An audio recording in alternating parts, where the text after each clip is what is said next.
ଯାଉଛି ଯାତ୍ରା ମହାସମର କୁମ୍ଭମେଳାରେ ବିଭିନ୍ନ ଅପେରା ପାର୍ଟି ସେଠି ନାଟକ ମଞ୍ଚସ୍ଥ କରିବ, ଯାହାକୁ ନେଇ ଏବେ ଜଲିଉଡ୍ ଜଗତରେ ବେଶ ଖୁସିର ମାହୋଲ ଦେଖିବାକୁ ମିଳୁଛି। ଗୋଟିଏ ପଟେ ରାଜ୍ୟ ସରକାର ଅଶ୍ଳୀଳ ନୃତ୍ୟ ଉପରେ ରୋକ ଲଗାଇବାକୁ ଯାଉଛନ୍ତି, ଅନ୍ୟପଟେ ସଂସ୍କୃତି ମନ୍ତ୍ରୀ ସୂର୍ଯ୍ୟବଂଶୀ ସୁରଜ ଏନେଇ ଏକ ମାର୍ଗଦର୍ଶିକା ମଧ୍ୟ ଜାରି କରିବାକୁ ଯାଉଛନ୍ତି। ଅପେରା କର୍ମକର୍ତ୍ତା କୁହନ୍ତୁ ବା ଯାତ୍ରା କଳାକାରଙ୍କ କଥା କୁହନ୍ତୁ ବା କମିଟି ମେମ୍ବରଙ୍କ କଥା କୁହନ୍ତୁ, ଏହାକୁ ନେଇ ଘନ ଘନ ମଧ୍ୟ ଆଲୋଚନା ପର୍ଯ୍ୟାଲୋଚନା ଚାଲିଛି। ତେବେ ଯାତ୍ରା ଖଣ୍ଡଗିରି ଯେଉଁ ମେଳା ଆରମ୍ଭ ହେବାକୁ ଯାଉଛି, ସେଥିରେ ଅଶ୍ଳୀଳ ନୃତ୍ୟକୁ ସମ୍ପୂର୍ଣ୍ଣ ରୋକ ଲଗାଯିବା ନେଇ କମିଟି ମଧ୍ୟ ନିଷ୍ପତ୍ତି ନେଇଛି। ତେବେ ଏନେଇ ଆମ ସହିତ ଅଛନ୍ତି ଯୁବ କଳାକାର ଦୀପ ସାହା, ତାଙ୍କ ସହିତ ସିଧାସଳଖ ଆଲୋଚନା କରିବା। ଆଚ୍ଛା ଦୀପ ବାବୁ, ଆପଣଙ୍କୁ ଓଟିଭିକୁ ସ୍ୱାଗତ। ବାସ୍ତବରେ ଯାତ୍ରାରେ କ'ଣ ଅଶ୍ଳୀଳତା ନିହାତି ଆବଶ୍ୟକତା ରହିଛି? ଅଶ୍ଳୀଳତାର ଆବଶ୍ୟକତା ମୋ ମତରେ କେଉଁଠି ବି ଦରକାର ନାହିଁ, ଆବଶ୍ୟକତା ନାହିଁ। ଆମେ ଆମ ମନୋରଞ୍ଜନ କରିବା ପାଇଁ ଆମେ ବିଭିନ୍ନ ପ୍ରକାର ମାଧ୍ୟମକୁ ଆପଣେଇ ଥାଉ। ଦେଖନ୍ତୁ, ଦୁନିଆରେ ରେଷ୍ଟୁରାଣ୍ଟ ହେବା ଯେ ଆବଶ୍ୟକ ଅଛି ସେମିତି କିଛି ନାହିଁ, କିନ୍ତୁ ରେଷ୍ଟୁରାଣ୍ଟ ହେଲେ ଆମେ ସମସ୍ତେ ଯାଉଛେ, ଖାଉଛେ, ମନ ଶାନ୍ତି କରିକି ଆସୁଛେ। ଘରେ ଆମର ସୁଷମ ଖାଦ୍ୟ ମିଳୁଛି, କିନ୍ତୁ ଆମକୁ ପସନ୍ଦ ହେଉନି, ଆମେ ବେଳେବେଳେ ରେଷ୍ଟୁରାଣ୍ଟରେ ଖାଉଛେ। ସେଇଟା ଆମେ ବୁଝୁନେ କି ସେଇଟା ହେଲ୍ଦି କି ନାହିଁ। ଆମେ ସିଏ ଦେଉଛନ୍ତି, ଆମେ ହେଭି ଆମାଉଣ୍ଟର ବି ତାକୁ ପେମେଣ୍ଟ କରିକି ଖାଉଛେ, କିନ୍ତୁ ଘରେ ଆମର ଯେଉଁଟା କମ୍ ପଇସାରେ ଭଲ ଭଲ ଖାଦ୍ୟ, ସୁଷମ ଖାଦ୍ୟ ଆମକୁ ମିଳିବ, ତାକୁ ଆମେ ଆଭଏଡ଼ କରିଦେଉଛେ। ତ ସେଇଟା ଆମ ଉପରେ ଡିପେଣ୍ଡ କରେ। ହୁଏତ ଆମେ ପ୍ରଥମଭ୍ରଷ୍ଟ ହେଇଛେ, ଆମ ମେଣ୍ଟାଲିଟି ଚେଞ୍ଜ ହେଇଛି, ପରିବର୍ତ୍ତନ ହେଇଛି। ଆମେ ଆମ ସଂସ୍କାର ସଂସ୍କୃତିକୁ ଭୁଲି ଯାଉଛେ, ପାଶ୍ଚାତ୍ୟ ସଂସ୍କାର ସଂସ୍କୃତିକୁ ଆମେ ଆପଣାଉଛେ। ତ ତେଣୁକରି ଆଧୁନିକ ସଂସ୍କାର ସଂସ୍କୃତି ଆଉ ଆମର ଯେଉଁ ପୁରାତନ ସଂସ୍କାର ସଂସ୍କୃତି ରହିଛି, ତା ଭିତରେ ଡିଫରେନ୍ସକୁ ଆମେ ଭୁଲି ଯାଉଛେ।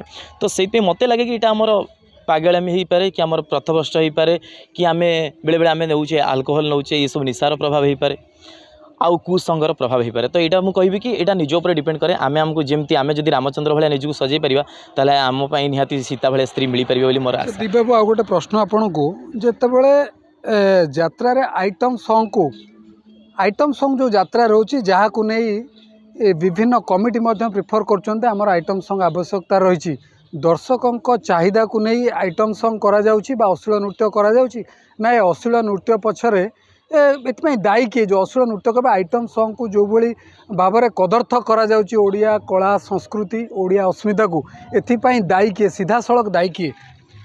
ଦେଖନ୍ତୁ, ଗୋଟେ କଳାକାର ହିସାବରେ ମୁଁ କହିବି, ଦର୍ଶକ ହେଉଛନ୍ତି ମୋର ଭଗବାନ। ମୁଁ ଭଗବାନଙ୍କୁ କେବେ ଦୋଷ ଦେଇପାରିବି ନାହିଁ। ତ ତେଣୁକରି ଆମେ ମଞ୍ଚକୁ ଆସୁ, ଆମ ଅଭିନୟ ପ୍ରଦର୍ଶନ କରୁ, ତା ପୂର୍ବରୁ ଆଇଟମ୍ ଗାର୍ଲ ଆସନ୍ତି, ନାଚନ୍ତି। ତ ଆଇଟମ୍ ଗାର୍ଲ ବି କହିଛନ୍ତି ବହୁତ ମିଡ଼ିଆ ମାଧ୍ୟମରେ, ଆମକୁ ମାଲିକ ନୁହଁ, ଆମକୁ କମିଟି ଡାକନ୍ତି। ତ କମିଟି ମେ ବି ସବୁବେଳେ ଡିପେଣ୍ଡ କରନ୍ତି ଦର୍ଶକଙ୍କ ଉପରେ, ମୁଁ ଯାହା ଭାବୁଛି। ତ କିଛିଟା ଦର୍ଶକ, ଆମର ଯଦି 100% ଦର୍ଶକ ଆସୁଛନ୍ତି, ଲାଗେ 5% କି 10% କି 20% ଦର୍ଶକ ବୋଧହୁଏ ଚାହୁଁଛନ୍ତି ସେସବୁ। ନ ଚାହିଁଲେ କେବେ ଏଇଟା ହେଇନଥାନ୍ତା। କିନ୍ତୁ ସେଇ ଦର୍ଶକ ବି ଆମକୁ ଆସି କହନ୍ତି, ଭାଇ ଏଗୁଡ଼ା ସବୁ ହେଉଛି, ଆମେ ଫ୍ୟାମିଲି ନେଇକି ଆସିପାରୁନୁ, ଆମକୁ ଭଲ ଲାଗୁନି। ପୁଣି ସେଇ ଦର୍ଶକ ତାକୁ ଦେଖିବା ପାଇଁ ଟିକେଟ୍ କାଟିକି ଆସୁଛନ୍ତି। ଯଦି ଗୋଟେ ପରିବାର, ଧର ବାପା ମା ଭାଇ ଭଉଣୀ, ଏଇ ଯେଉଁ ନାଟକ ପରିବେଷଣ ହେଉଛି, ଏଥିରେ କିଛି ଶିଖିବା ଜିନିଷ ରହିଛି, ପାରିବାରିକ ନାଟକ ରହିଛି ବା ସାମାଜିକ ନାଟକ ରହିଛି, ଆକୁ ଯେଉଁ ଦେଖିବା ପାଇଁ ଦର୍ଶକମାନେ ଆସୁଛନ୍ତି ଫ୍ୟାମିଲି ନେଇକି, ସେମାନେ ଏଭଳି ଅଶ୍ଳୀଳ ନୃତ୍ୟ ଚାଲୁଥିବା ସମୟରେ ନିଜ ପରିବାର ନେଇକି ଦେଖିପାରୁନାହାନ୍ତି। କେଉଁଠି ନା କେଉଁଠି ନିଜକୁ ସଙ୍କୋଚ ମନେ କରୁଛନ୍ତି। କେଉଁଠି ନା କେଉଁଠି ଏଇ ଯେଉଁ ଅଶ୍ଳୀଳ ନୃତ୍ୟ ଉପରେ ରୋକ ଲାଗିବାର ଆବଶ୍ୟକତା ରହିଛି କି ନାହିଁ? ସେମାନଙ୍କ ଫିଲିଂସଟା ଆପଣ ଯେଉଁ କହିଲେ, ସେମାନେ ଦେଖିପାରୁନାହାନ୍ତି। ତ ମୁଁ ତ କେବେ ବି ଦେଖିନି କେଉଁ ଦର୍ଶକ ଅଶ୍ଳୀଳ ନୃତ୍ୟ ଚାଲିଥିବା ବେଳେ ଓଢ଼ଣା ପକାଇ ଦିଅନ୍ତି କି ଆଖି ବନ୍ଦ କରିଦିଅନ୍ତି। ସେମିତି ମୁଁ କାହାକୁ ବି ଦେଖିନି।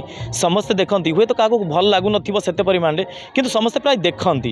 ଏଥିପାଇଁ ଦର୍ଶକ ଦାୟୀ ନା କମିଟି ମେମ୍ବର ଦାୟୀ ନା ଆଇଟମ୍ ଡ୍ୟାନ୍ସର ଦାୟୀ? ଡ୍ୟାନ୍ସର ମାନେ କହୁଛନ୍ତି ଆମକୁ କମିଟି ଡାକୁଛନ୍ତି ବୋଲି ଆମେ ଯାଉଛୁ। କାରଣ ଆମେ କମିଟି ଯଦି ପ୍ରଶ୍ରୟ ନ ଦେବ, ତାହେଲେ ଜଣେ ଡ୍ୟାନ୍ସର କେବେ ବି ଆସିକି ମଞ୍ଚରେ ପରିବେଷଣ କରିପାରିବନି ତା ନୃତ୍ୟ। ତ ସମସ୍ତେ ତ ପ୍ରାୟ କହୁଛନ୍ତି କମିଟି ବନ୍ଧୁମାନେ ଡାକୁଛନ୍ତି ବୋଲି, ବଟ୍ ପର୍ଟିକୁଲାରଲି ମୁଁ ଆଜି ପର୍ଯ୍ୟନ୍ତ କେବେ କମିଟି ବନ୍ଧୁମାନଙ୍କ ସହିତ ଏ ବିଷୟରେ ଆଲୋଚନା କରିନାହିଁ, ଯେହେତୁ ମୁଁ ସମ୍ପୂର୍ଣ୍ଣ ରୂପେ ତାଙ୍କୁ ବି ଦୋଷ ଦେଇପାରିବିନି। ସେ ଯିଏ ଆସୁଛନ୍ତି ନାଚୁଛନ୍ତି, ଆଉ ଯିଏ ନଚାଉଛନ୍ତି ସିଏ ହିଁ ପ୍ରକୃତରେ ତା'ର ଆନ୍ସର ଦେଇପାରିବେ। ଯାତ୍ରା ମହାସମର ଖଣ୍ଡଗିରି ମେଳା ଆରମ୍ଭ ହେବାକୁ ଯାଉଛି ଆସନ୍ତା 6 ତାରିଖ।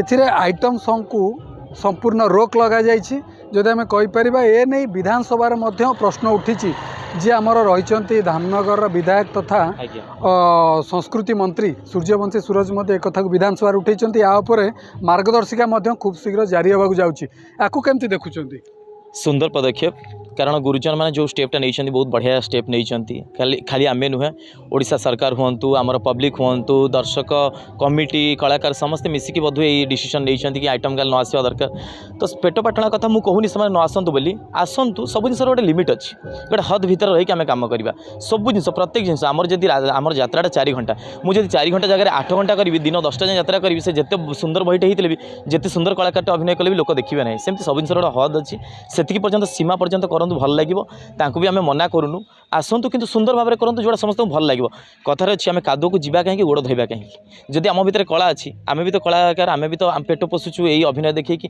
तो भी मुझे वेलकम करुच्ची आमर स्टेज को आसतु सुंदर सुंदर नृत्य परिवेषण करूँ जे एग्जांपल जदि देवी आपने देखुं Hindi reality show Odia reality show Bengali reality show जो सब होची छोट छोट पिला जो सब नाच करूँ देखिए ऑल ओवर वर्ल्ड रे लोक व्याकुल होती तो आम जो भौणी मैंने आइटम नाचुं सी जब अल्प किसी भी स्टेप उठे सेमती डांस पूरा परफेक्ट सेमती करने को चेष्टा करेंगे कि डांस करेंगे ताले मत लगुच आइटम टू आहरी बेसी फेमस करदेव से डांस कारण आप देखुं लिटिल चैम्प जो मैंने सब छुआ मैंने आसुँच से कौ लेवल पहुँचले आम डांसर मान से बहुत ऊपर अच्छा तो ये डांस करके एतिक अच्छे से डांस करके कौटी तो एम जब चेष्टा करेंगे से डांस किसी करने तो बहुत बेटर हम एम भी से जगह पहुँची पारे निश्चित भाव में आम कथा होतलु यात्रा जगतर चर्चित नायक कहले अत्युक्ति हेनी दीप साह सहित जे केवल कमिटी नुहति बा कलाकार नुहति दर्शक एथपाई सीधा सड़क दायी केउठी ना केउठी सीमा भितर रहिले